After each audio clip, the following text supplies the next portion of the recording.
Au nom de Dieu, louange à Dieu, et que la paix et les bénédictions soient sur le messager de Dieu. Samy était un mari et un père de 2 enfants. De l'extérieur, sa vie semblait paisible et heureuse. Pourtant, chaque soir après le travail, il passait de longues heures sur son téléphone.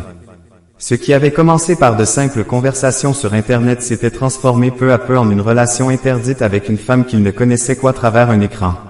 Il se répétait souvent, « Ce n'est que des messages.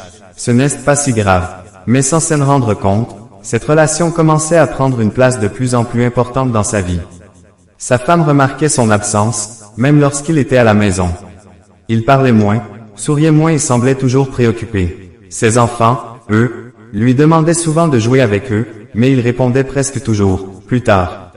Un soir, son jeune fils entra dans sa chambre avec un dessin qu'il avait réalisé à l'école. « Papa, regarde ce que j'ai dessiné. » Samy prit la feuille et observa le dessin. Toute la famille y apparaissait. Sa mère, sa sœur et lui. Mais Samy était dessiné à l'écart. Surpris, il demanda, « Pourquoi m'as-tu dessiné si loin ?» L'enfant répondit avec innocence, « Parce que tu es toujours loin de nous, même quand tu es à côté. » Ces mots frappèrent Samy en plein cœur. Cette nuit-là, il ne parvint pas à dormir. Il repensa à ses choix, à cette relation qu'il considérait comme sans importance, et à la distance qui s'était installée entre lui et sa famille. Il comprit que la trahison ne commence pas toujours par de grands actes, parfois, elle commence par de simples messages auxquels on ne prête pas attention. Rempli de remords, il décida de mettre fin à cette relation immédiatement. Il supprima les conversations, coupa tout contact et demanda sincèrement pardon à Dieu. Puis il prit la décision de reconstruire ce qu'il avait négligé. Les jours suivants, il consacra davantage de temps à sa famille. Il écoutait ses enfants, partageait des moments avec eux et retrouvait peu à peu la complicité avec son épouse. Il savait que regagner la confiance prendrait du temps, mais il était déterminé à changer. Quelques mois plus tard, son fils revint de l'école avec un nouveau dessin.